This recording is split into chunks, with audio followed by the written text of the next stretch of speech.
Shalom, shalom, everybody. Ariel Tzadok here from the KosherTorah School, found online at KosherTorah.com.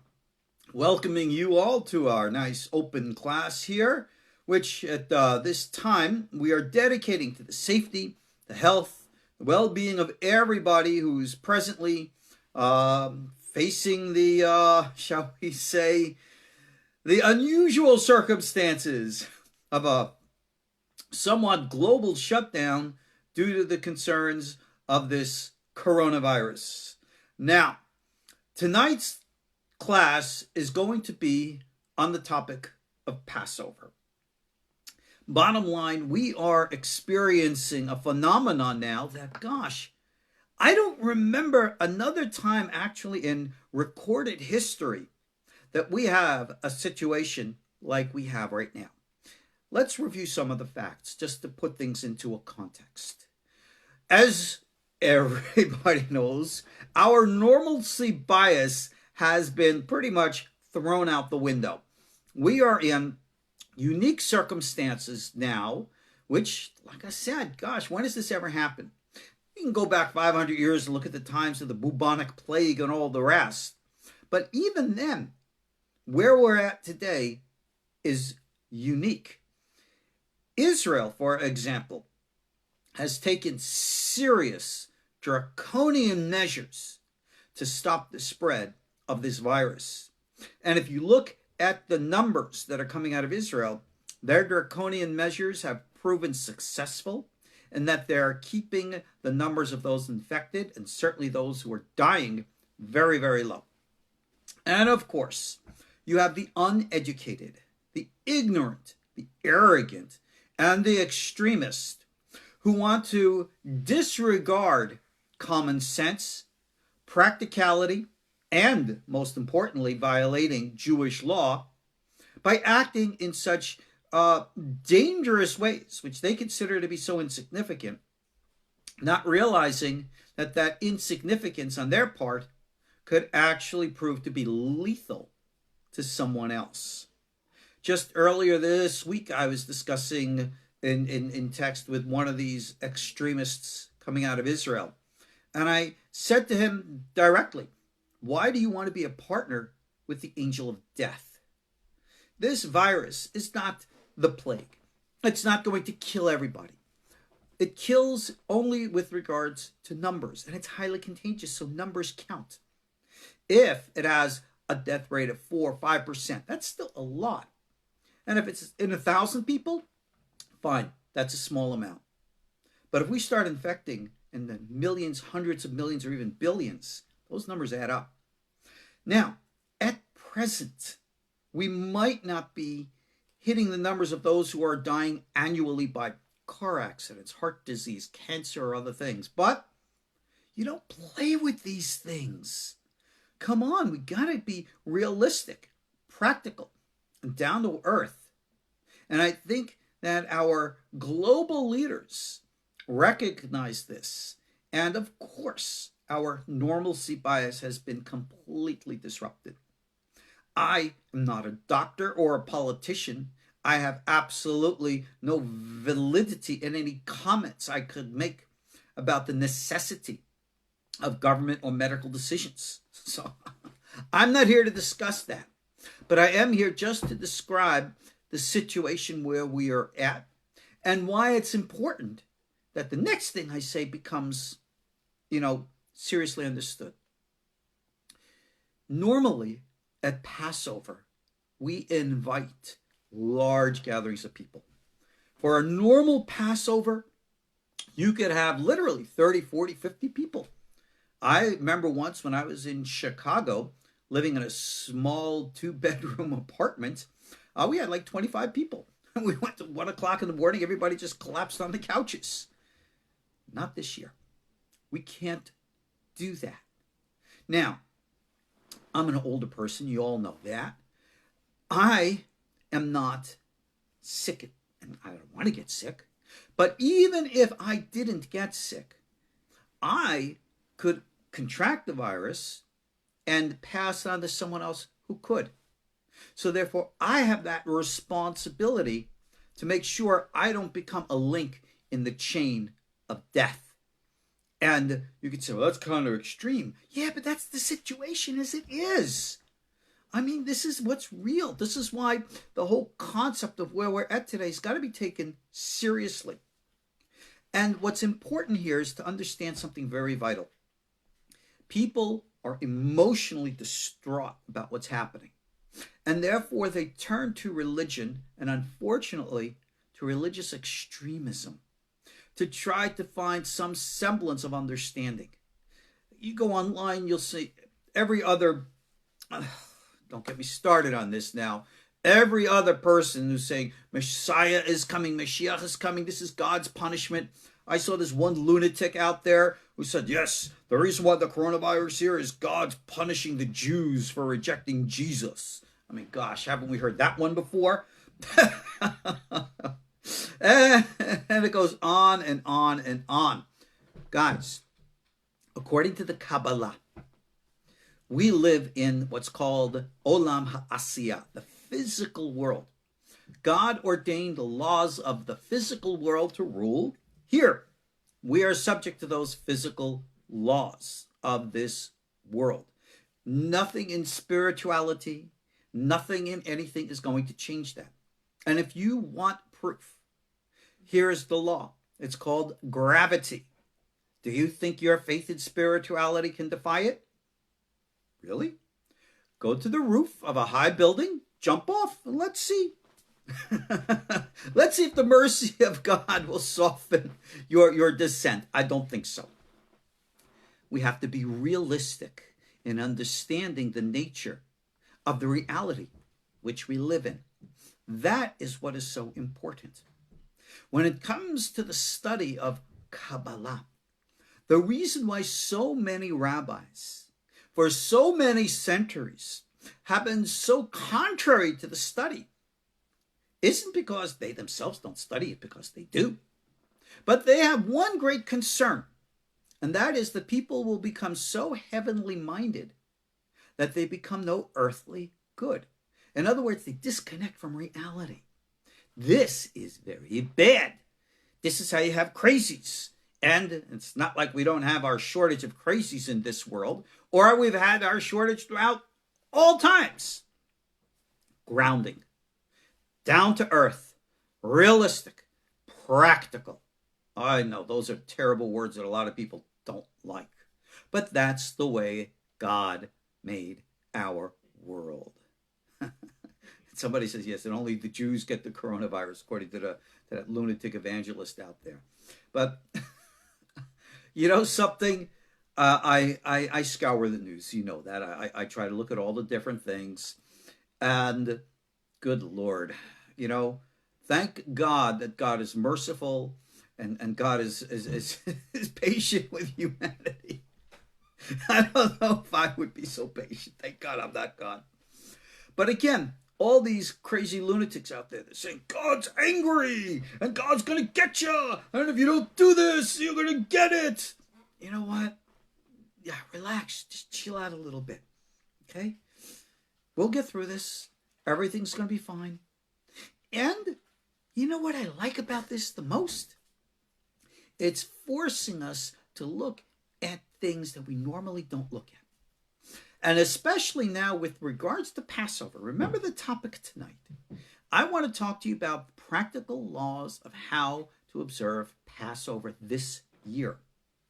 And if I don't give this introduction to help you recognize the validity of practical, down-to-earth, normal application of things, you're going to spiritualize Passover and think it's something up there in heaven, and you're going to disconnect from its real practical observance here on earth. That ain't good. Now, with that being said, let's look at the Passover holiday. We have, it's the 30th of March now, 2020. It's a Monday night. The next Wednesday night already is first Seder. Not going to get into issues of 2 days of holidays. Yeah, it is our tradition. We observe 2 days. Right or wrong, good or bad, it's what we do. All right? Go talk to Tevye, the fiddler on the roof, and cry out tradition. That's what we do. Nothing more to be said. Now, with regards to the issue called leaven, chametz. How do we really clean? What are we supposed to do? A lot of the supply chains right now are disrupted. I acted weeks ago and I secured matza and I secured everything else for myself, the rabbanit, etc. But the one thing I do every year is make my own matza. I've been doing that for years and years. Before I tell you how to make your own matzah, and it's only going to take you a few minutes, I want to tell you how to kosher your house for Passover and explain to you laws in Judaism, in Orthodox Judaism, of why and how we do things so that you could actually prepare completely 100% kosher for Passover in an afternoon. You don't need weeks and weeks and weeks to prepare. Now, let's dispel with a myth. Chametz is evil. It's the sign of the devil in your house. And if you have even the littlest spark, it's going to get you. I'm sorry. I mean, it sounds like one of these like scary tales you tell around the campfire. There's no reality to that. That's not what Torah teaches. That's not Halakha. That's moralistic, mystical teachings to inspire people at that higher level. But let's deal with the grounding here. The Torah teaches, right? Remember the Torah came like from God?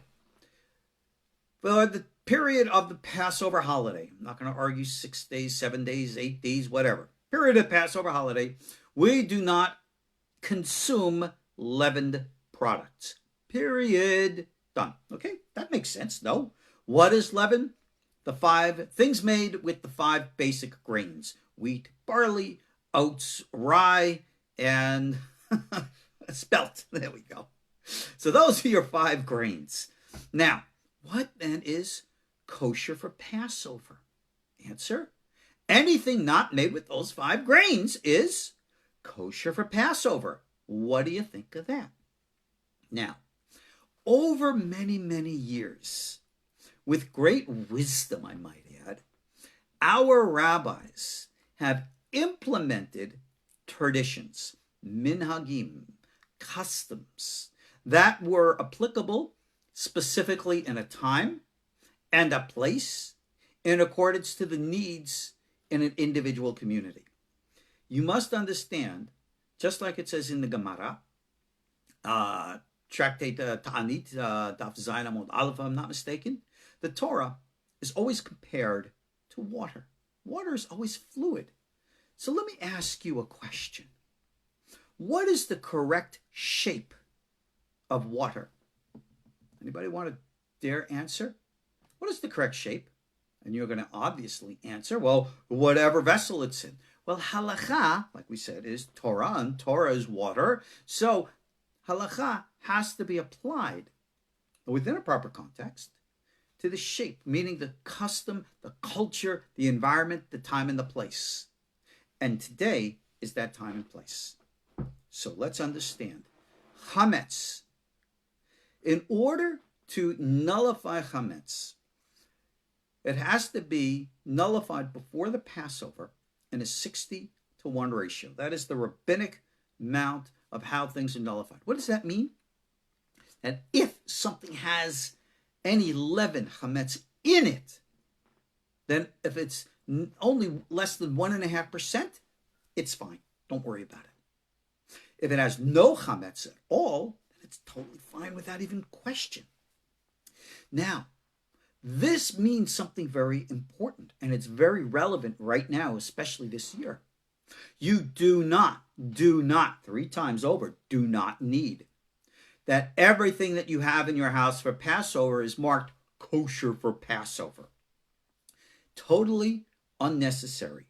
That is more of a political bias than anything else. Now, let me discuss with you an opinion in Jewish law. And just let me take a little digression here to discuss something about Jewish law. The Bible, you remember that which came from God? It says in the book of Deuteronomy, Where is the Torah? The Torah is not in heaven, that someone should say who's going to go up there and get it. The Torah is on earth, right? The heavens are the heavens of the Lord, the earth he gave to the children of men. Halakha, Jewish law, nowhere ever begins with the word, thus saith the Lord. No one should ever turn to the Talmud, the Gemara, the Halakha, any opinion, certainly never Kabbalah, and say, this is the will of God. No one can say what the will of God is other than look around in nature and realize how the world is created. I guess that's the hand of God. But people come to Judaism, to our sacred texts, with this Christian mentality of absolutisms. And say, if it's written in the book, that's the way it's got to be. Yes, I got to follow orders. And you see what I'm doing with my hand as a facetious, as an insult to those who don't think. This is not the way of water, the way of Torah, the way of life. Everything is always fluid. So those who study Gemara, this is how we're taught. Things are not black and white. Everything's always shades of gray. That's just life. That's the way it is. So when it comes to application, it is subjective within the context. One of these great opinions in Judaism is a extra stringent opinion with regards to Passover. Passover is a concept of halakha, of kosher laws, which are unique through the year. We obviously, those of us who keep kosher, we know certain laws applicable all year long. Obviously, we don't eat pork or shellfish, unkosher meat. We don't mix meat and dairy. There's no involvement with blood. And what happens if, God forbid, there's any kind of a mixture or anything happens? Well, there is an entire set of laws, ta'aruvot, basar b'halav, which deal with describing these matters. Matter of fact, in order to achieve an authentic rabbinic ordination, you have to be tested in knowledge of all these laws. I'm of that school that I myself was tested, and in spite of all these people out there who call themselves rabbis, as far as I'm concerned, if you don't have at least a yoreh smicha, which means that you studied the Shulchan Aruch and are qualified and verified to have done so, I'll respect you, I'll call you whatever you want, but authority is in the knowledge. You just don't go and make up things. That's just the way it is. One of the opinions of our sages was something stricter for Passover. Being that leaven is something we eat all year round, in order to protect and safeguard the community, which I don't think is a bad idea at all, was to innovate a law which in Hebrew is called choser v'niur, which means to return and activate. Now, I discussed this in my ebook on Passover. And for those of you interested in that ebook, you can check out my webpage, KosherTorah.com. Go to ebooks and you'll see where it says Cycles of the Year for Passover. And I discussed this whole concept of choser v'niur, not from an academic point of view, but from a spiritual point of view. This law was instituted and is embraced in the Ashkenazi communities. So therefore, while normally speaking, Hametz becomes prohibited during Passover, it would still be nullified in a 60-to-1 ratio as defined by the rabbis, as any other prohibited combination of things would be normally. So for example, if you have a meat mixture, you're making a meat in your kitchen, and along comes a little baby with the bottle of milk and accidentally spills a couple of drops in the meat. Well, that's a mixture of meat and dairy prohibited by our Torah traditions. How do we therefore allow that? Well, if the amount of milk that fell into the meat was less or more, it's a 60-to-1 ratio, then it's okay. Well, it's the same thing here with Hametz. But certain rabbis said because Hametz, leaven, is normally eaten, we want to be more strict, and we say that it's going to reactivate no matter what amount of mixture. So during Passover, the rabbis instituted a law that any amount of leaven, no matter how small, is not nullified, period. So during Passover, if you are cooking your Passover meal and a child comes in, throws bread, falls out of heaven into your kosher for Passover, you can't nullify it. That's the law. So the rabbis were always concerned that during Passover, the hametz that once was there could reactivate. And this is why they take extreme measures to try to nullify it. So based upon these extremities, you see the customs that are observed today. People will scour with boiling water their counters. They burn things out. They throw things away. They go completely insane. They turn Passover preparation into spring cleaning. Nothing wrong with spring cleaning, but it shouldn't be associated with Passover. You spring clean all that you want. That's normal. But don't get superstitious or fearful to think that there's invisible chametz and it's a demon in your house and I got to get rid of it. This opens you up to germophobia, paranoia, fear, and the worst sides of superstition and religion. Bad, bad, bad. Don't go there. So then how do we clean for Passover in a normal way? Answer is really simple. You clean like you would for any other koshering. You follow the laws of kosher laws, just like you would for everything else. It's that simple. Okay, well, I don't know those laws. Well, guess what? In the few minutes that we have here, I'm going to share those with you. So this is how you clean for your house. Let me lay down some fundamental laws. If you have the actual presence of something chametz, remove it. All right? Go to your refrigerator. And just in case you have some of my favorite brands of frozen pizza, which my local stores don't have anymore. Oh, panic, panic. No, I'm only kidding with that. You know what? You don't necessarily have to burn it or throw it away. You can take it and put it to the side and mark it as chametz. If you have any open items in your kitchen that are disposable that you don't care to get rid of, that you do, I don't care to get rid of, yeah, you can get rid of them. Throw them out. Don't worry about it. Like open box of cereal and the like. For removal of actual leavened products, we have two things that we do. Number one, we gather up whatever chametz that you might have. Now, especially during this time in which a lot of people are, sequestered in their homes. They've gathered a lot of food because going shopping can be dangerous and a lot of items cannot be available. You might have a whole bunch of stuff.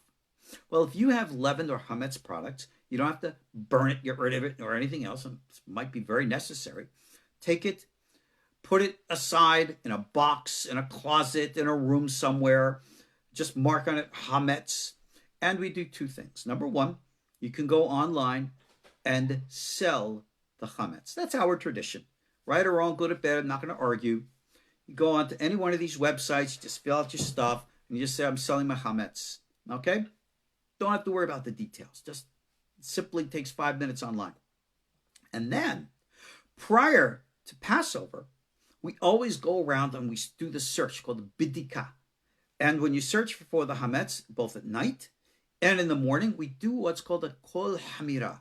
We say, I make a nullification, in which all chametz in my possession is gone. So you sold things, you nullified things, you don't have any more chametz. Done. That's how you get rid of the actual products that you have and disqualify your association with them, both physically, spiritually, kabbalistically, and everything else.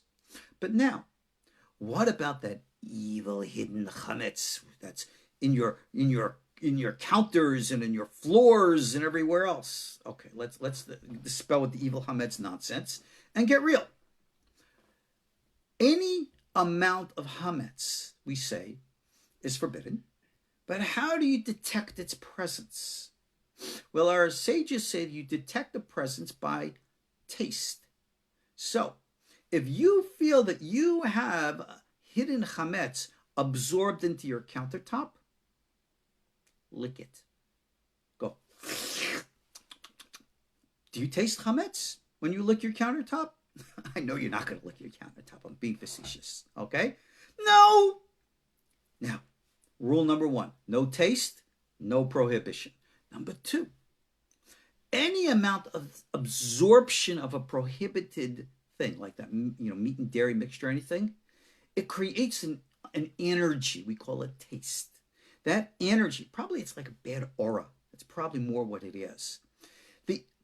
The pungency or the power of it dissipates after 24 hours. This is what our sages called noten tam lifgam, blemished taste. And if that happens, totally fine. So, if you were to take bread and mush it into your counter and then clean it off and lick your counter, I can taste the bread. You can? Good for you. Scour it with a little bit of soap. Come back 24 hours later. Lick your counter again. Tell me if you can taste it. No? I didn't think so. So how do you clean your counters for Passover? You don't need scouring with boiling water. You don't need aluminum foil. You don't have to worry about this choser v'niur. You just take a sponge like you normally do. Take your cleanser like you normally do. Wipe down your counters. Wipe down your table. Remember, hametz, or like any other prohibited thing, only is absorbed through the process of heat. Heat is cooking. Therefore, it has to maintain a level of heat of cooking, what we call over yad soledet, but more than your hand can touch. So if you're going to touch it, ow, too hot. That's too hot. How many of you cook your hametz on your table? No one that I know of. How about in your counters? No. So therefore, you're not cooking chametz there. There's no chametz, even Kabbalistically, even according to Hosea and or none of it. There's no chametz there. So how do you clean your kitchen? Just take a sponge and your cleanser, clean it up, done. Mop the floor, done. How long does it take you to do that? You do it every week, every other day. It's no different. You don't need to get extreme and crazy. That is how you clean your kitchen, and for that matter, your entire house. Now, how about your refrigerator? Well, do you have actual leaven in your refrigerator? I do. Like I told you, I have my frozen pizza. So I'm going to take my frozen pizzas. I'm probably going to eat them because I'm not going to store them. I don't have a separate freezer for hametz. No, my frozen pizzas I'll eat before. But I have other items that are not, frozen. And those I'm going to put away with the hametz. Other things I'm going to get away with, throw away. And what else is in my refrigerator? Do I actually have like crumbs of bread? I better not. The rabbits would bash me if I made such a mess in the refrigerator. I hope normally every rebbitzin or every wife would do that to us, but she makes a mess. So no, we don't do that. How do you clean your refrigerator? Like you do it all the other times. Just take a sponge, wipe it down. Voila, done. Clean. Your whole kitchen now is kosher for Passover. Your whole house now is kosher for Passover. How long did it take you to do that? An hour? Done. Now, let's get more technical. How about your oven? Now, in your oven, you really do cook. And you have real chametz in it. We say that now, you're not taking the actual bread or any leavened product, putting it right on the fire. No, it's in a pot. Well, we say that the power, the ta'am, the taste of that leaven, really it's like auric energy, gets absorbed into the pot, and the pot is absorbed into the oven. So the whole oven is chametz. Well, what do? Well, you can take a blowtorch and you can burn it out. Better yet, contact the military, get a hand grenade, put it into the oven, pull the pin and run. Blow it up. The best way to get rid of it. Obviously, I'm being facetious. It's stupid. Very simple. Remember I said about this energy called tam, this taste thing? It nullifies over 24 hours. So if 2 days ago you cooked a nice loaf of bread in that oven, hametz, it's chametz oven. But after 24 hours, that taste gets blemished out. Done. Take your oven, real simple. For 24 hours, don't cook any leavened product in it. If you have a self-cleaning service on your oven, press the button, self-clean overnight. In the morning, your oven is kosher for Passover. It's as simple as that. Don't cook leavened product in your oven for 24 hours. Clean it out by either, self-cleaning, or if you have to get, clean it off, whatever. Done. Kosher for Passover. Your oven's clean. How about the stovetops? Same thing. After 24 hours, nothing's there. Some people are strict, so I'm going to turn on the burners and burn. Burn all you want. You don't need to. Just wait 24 hours. Wipe it down with the good suds and soaps. Remember we said the other concept called noten tam lifgam, a blemished taste? The minute you scour something with soap, even if there was an actual, in quote, energy taste, it's nullified. That's it. So now your oven is kosher for Passover. Your kitchen is kosher for Passover. So is your refrigerator.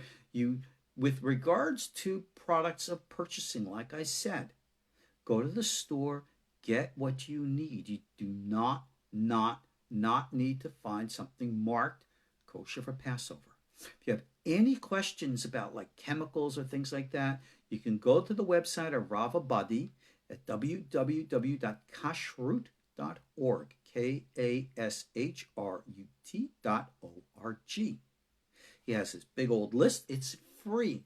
It'll list everything there. Please give him a donation as a token of appreciation for their hard work. I print out the list. I give it to the Rabbanit. You should know the Rabbanit is from France. In France, the consistoire, which is the centralized rabbinate there, they have, in quote, the list. And in order to enable or to guide and help the community, they provide this list for everyone. Rabbanit comes here, says, where's the list? And I say, which one? Star K, OU. We have 101 lists. Very confusing. It's not as simple and easy as it is in France. So I give her the list of Rav Abadi, which is how we hold by. And it's easy. So therefore, if you're looking for items, what can I have on Passover? Now, let's address one issue. All right? We'll get into koshering your plates and your dishes, but let me just digress for a minute. In the Sephardic tradition, we eat what are called legumes. And in the Ashkenazi tradition, they have been normally prohibited. Legumes include rice and beans and things like that. So for Ashkenazim, they consider these things equivalent to chametz. They're not chametz. No rabbi who's Ashkenazi would ever say that they are. There is only a tradition. Now, there are a lot of members now in the Ashkenazi community who really want to nullify that tradition. Well, no rabbi has the authority to nullify traditions. However, this year, with what's going on, if you cannot find a reasonable amount of food to eat because of the lockdown and the shortages, and all you can find is good old rice and beans, I'm telling you it's okay. This year, you go eat the kitniyot as you feel that you need to do. This is not a blanket nullification of a minhag. I refuse to do that. I would consider it insulting to all the great holy rabbis who hold by it. But this year, under our present circumstances, if you actually and realistically need to do it, then by all means, that's what you do. Now, with that being said, let's talk again about our dishes and plates and stuff like that, because here things get a little bit more technical than the oven. When you have pots and pans and you cook in them chametz, what do you do with them? How do you kosher them for Passover? Well, the general rule is everything. It's Kabbalistic and it's halachic. Ke bala'o, kach polto. As something comes in, so it goes out. That's a Kabbalistic truth and a halachic truth. So if I have pots and pans, I cook in them. That through the heat, the chametz gets absorbed. So through heat, the chametz gets pushed out. In other words, they would kosher your pots and pans. However, the tradition for most people today is to have a separate set of pots and pans for Passover. Being that Passover is a special holiday, people like to have new things for the special holiday, special things. Many people will get brand new pots and pans for Passover. It's a tradition. If that is what you want to do, enjoy yourself. Go buy yourself new pots and pans. But just in case you can't do that, how do you kosher the old ones? The normal tradition is you get a big vat of water and you boil it, you put it in. But sometimes you can't even do that. So again, set them aside for 24 hours and make sure they're nice and clean. Scrub them with soap. Any hametz that's in it, we say is noten tam lifgam, blemished. We will not take into consideration that called chosev v'ni'ur. And even though that's not the best way to do things, in other words, lahadchila, b'di'avad, which we say de facto, if you don't have any other pots and pans and you can't kosher them with boiling water and you took advantage of this, especially this year, it's okay. It's not a big deal. Now, same thing is with cutlery in that respect. Anything metal. Now, what about dishes? In our Sephardic tradition, glass does not absorb or does not release. There's nothing. It's like bulletproof, bounces off. So therefore, if you have glass dishes in the Sephardic tradition, you can use glass dishes all year round. You can use them interchangeably with meat and dairy. You can use them interchangeably with chametz and for kosher for Passover. Glass dishes are kosher all year round. Even though you might not be of the Sephardic tradition, if circumstances has pushed you to a point where in which you need to observe in this way this year, please, you can rely upon this leniency at this time. So in that respect, your dishes, just wash and clean them, and they're fine. Now, if you wish to follow in the traditions of having new dishes and everything else, go for it. There's no prohibition in that. We're dealing here under extreme circumstances which are not normal. So under the circumstances, our sages recognize the circumstances and respond accordingly. Now, in that, I'm going to bring up a very controversial topic.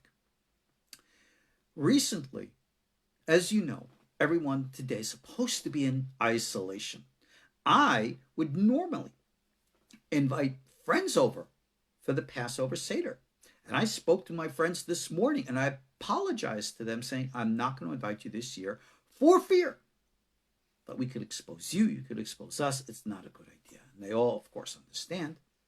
But at the same time, what happens if we have individuals, elderly members of our families who could be exposed in a dangerous way, causing a danger to their health? They're alone for the Seder. That's not nice. So a number of rabbis in Israel came and made a proclamation, a psak halakha, that due to the circumstances of this year, they took advantage of a leniency in halakha that will allow the use of electricity on a Yom Tov. And they claim and say that you could set up a cell phone, just like we have now, or a computer, with computer interface programs, like WhatsApp or Zoom or Video Messenger, and actually have individuals remotely join you for the Seder so that they are not alone.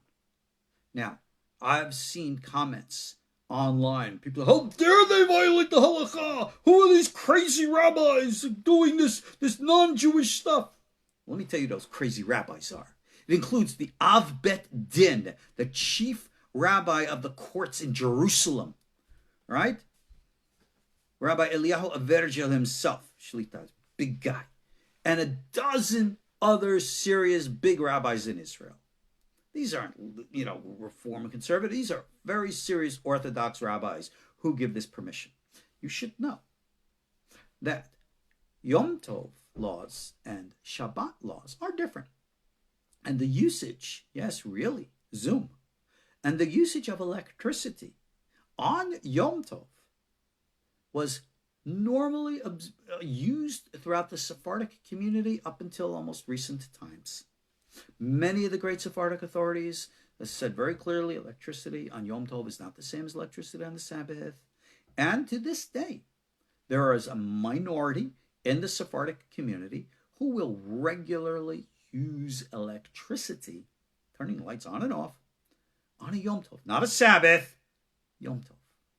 Now, being that the Yom Tov is just like a Sabbath in all ways, the majority opinion said, let's not confuse people to split hairs, just say we're not going to do it.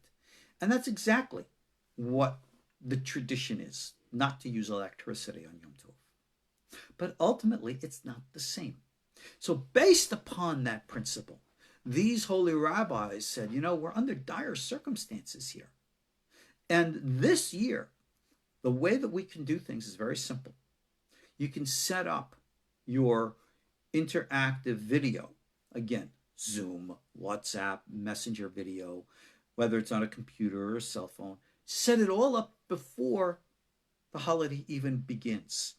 So, as you know, I'm speaking to you now from my cell phone, which is on my desk here. I could take this exact same format if I chose, put it on my table, and I can be joined by other people literally around the world, if that was what would be necessary to do. And those extremists, and I've seen these opinions, who says so? This is not halakha. Something, please. If you're ignorant of halakha and you're unaware of the real way of doing things, please don't pontificate and preach from like you're on a soapbox thing.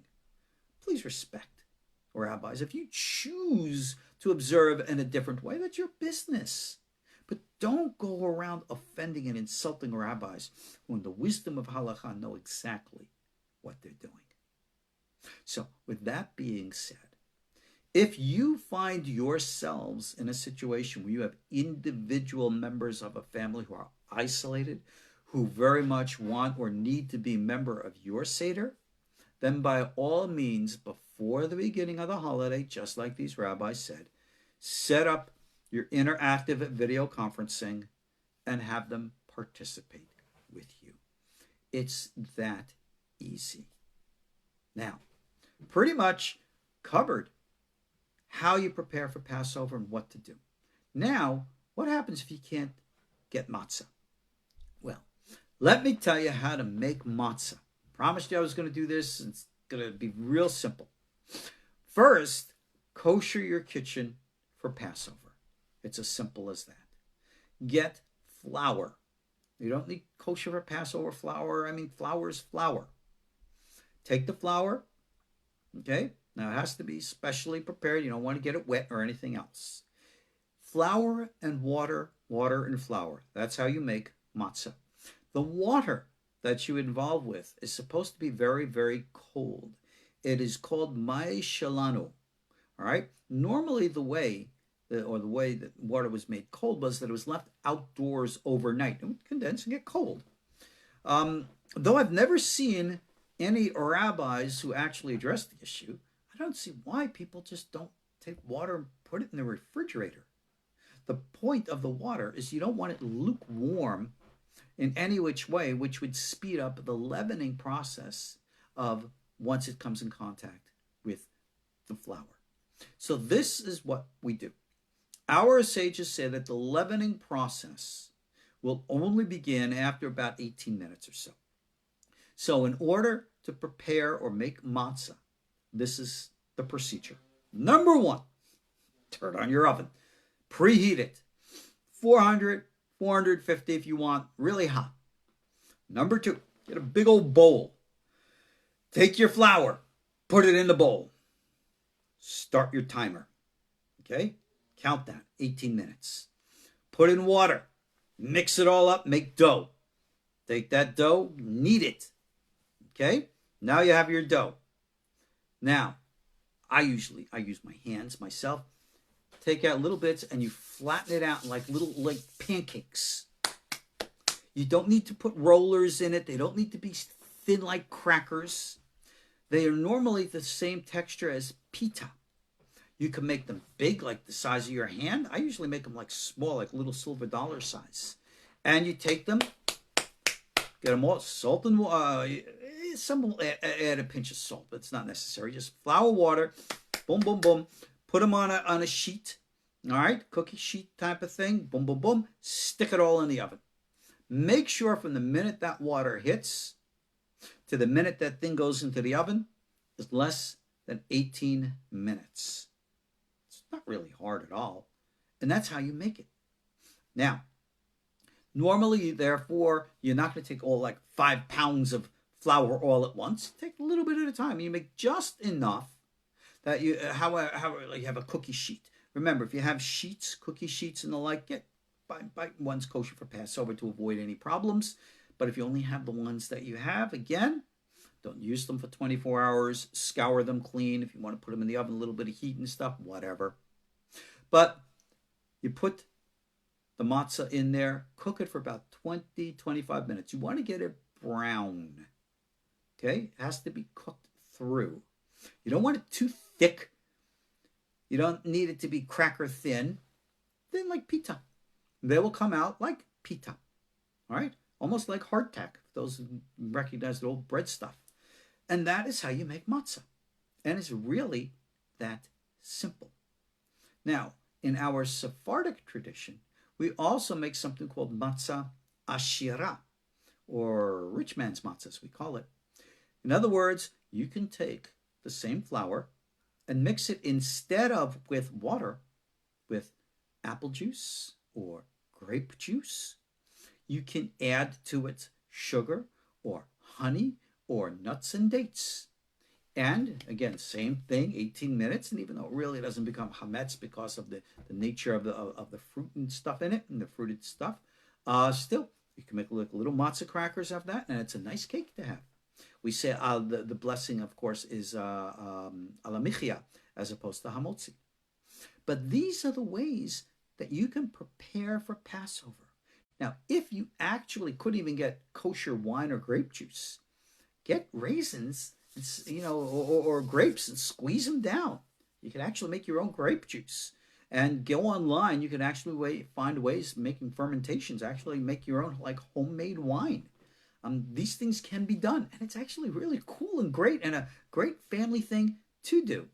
Somebody's asking here about egg matzah. Well, as I was saying about this matzah ashira, I've made that before myself. I make it with like a grape juice kind of thing. If you wanted to add egg to it, to give it a little extra texture, sure, you can do that as well. Now, in certain traditions, they will not eat this kind of matzah.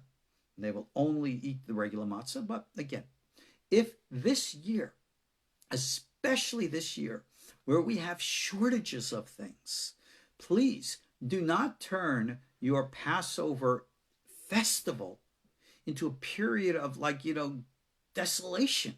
I have nothing to eat. There's nothing here, so I'll starve. That's horrible.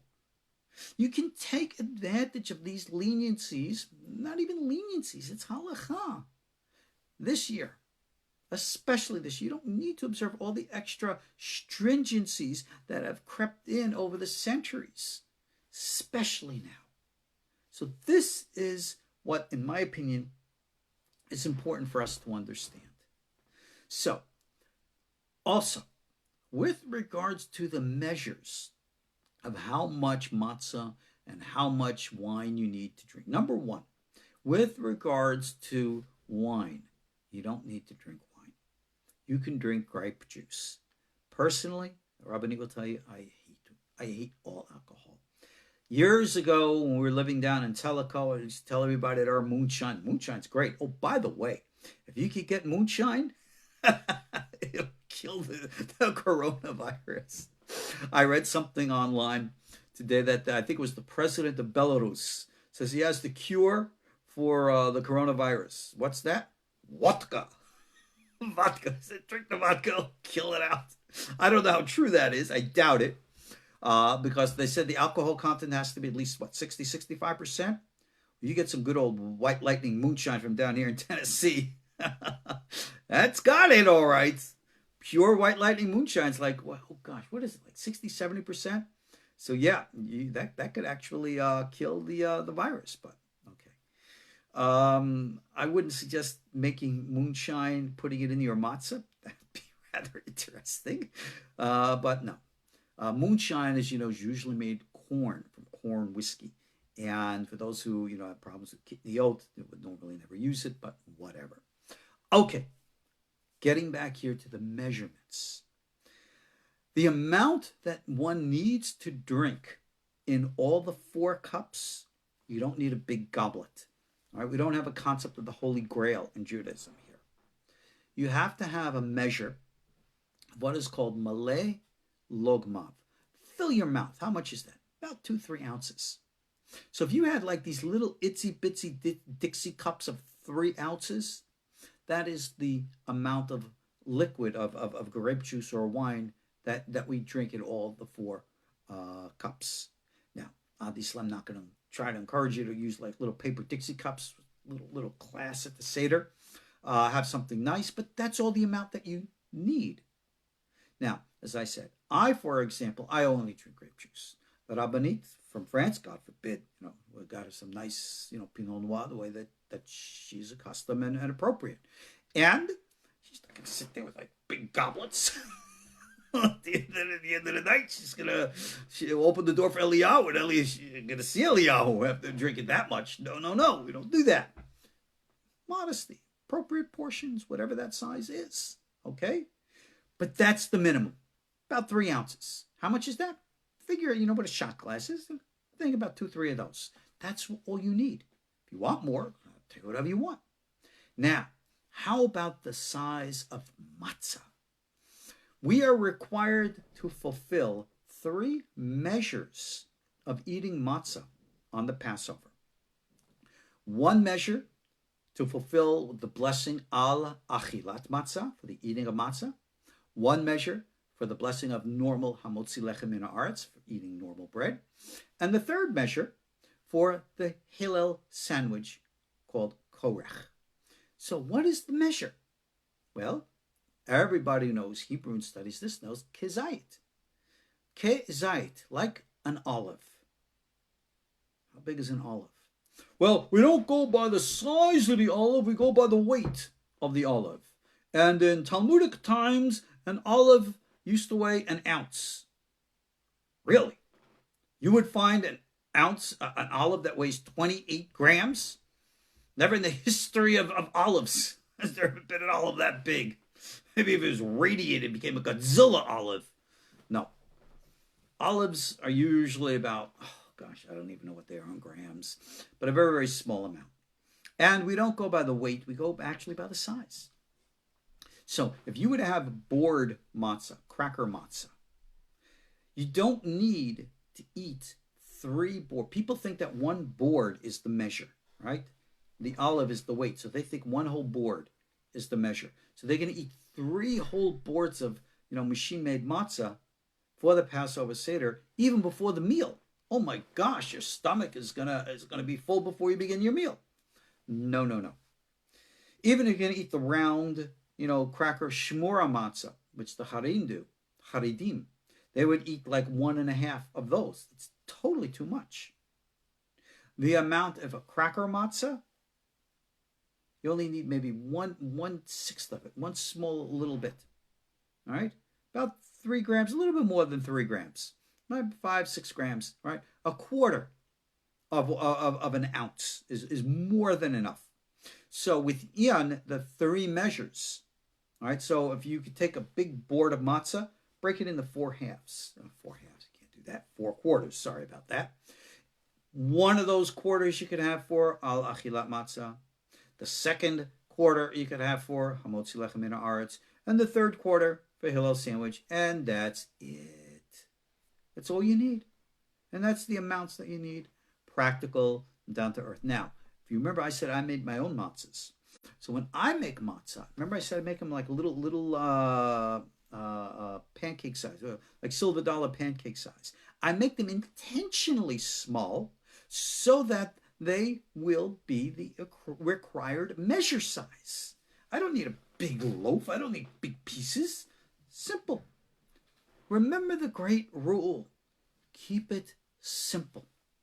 For those of you who are Kabbalistically minded and mystically inclined, and you want to do all this spiritual stuff, remember, like I said at the beginning, we live in the Olam HaAsiyah, the world of doing, and the proper way is to just do things the proper way. You don't have to worry about calibrating with heaven. You don't have to become so heavenly minded. You become no earthly good. Simple, down to earth, following the halakha.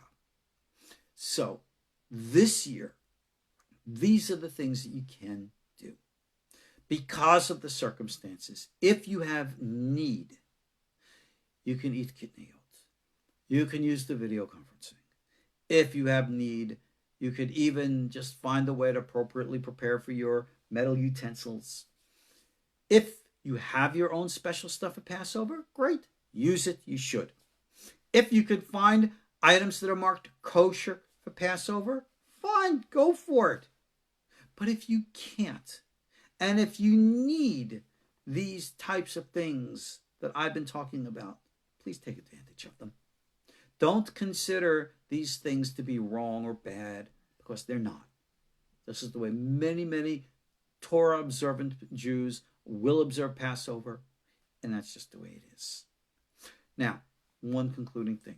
There is a tradition in certain circles that once you have Passover stuff, they never ever, like chametz, matzah.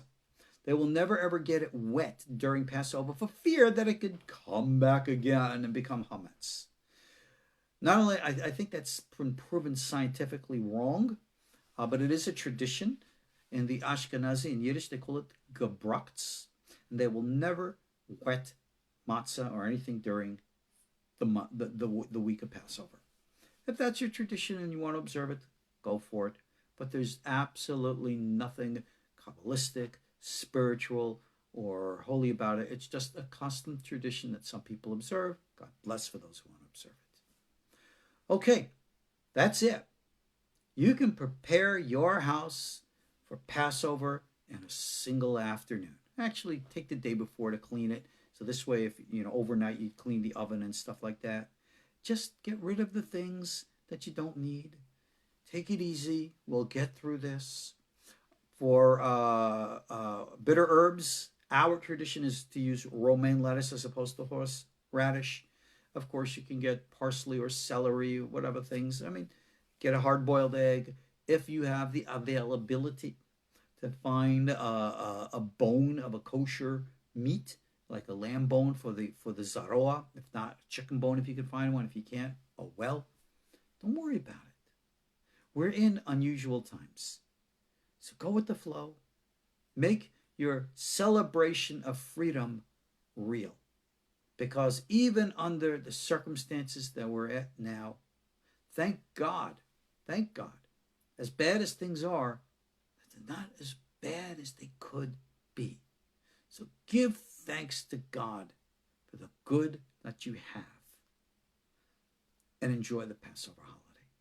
God be willing, we have a couple more lessons to come. We'll get into more of the deeper mystical type of stuff during that time. So again, thank you all for joining me. I hope this stuff will be of value to you. Take advantage of the ebook that I have available for all the deeper stuff as well. It's available through our KosherTorah website. Go to our ebook page and look at the cycles of the year from Passover. It's the whole outline. Check out the daily videos that I'm doing on the Sefer Yetzirah for the sake of health, well-being, everybody, whatever we're going through now. God's blessings. Everybody should be well. There should be healing for all those who are ill. And let's do the best with what we've got. Enough said. Thank you all for joining me. God bless. See you all next time.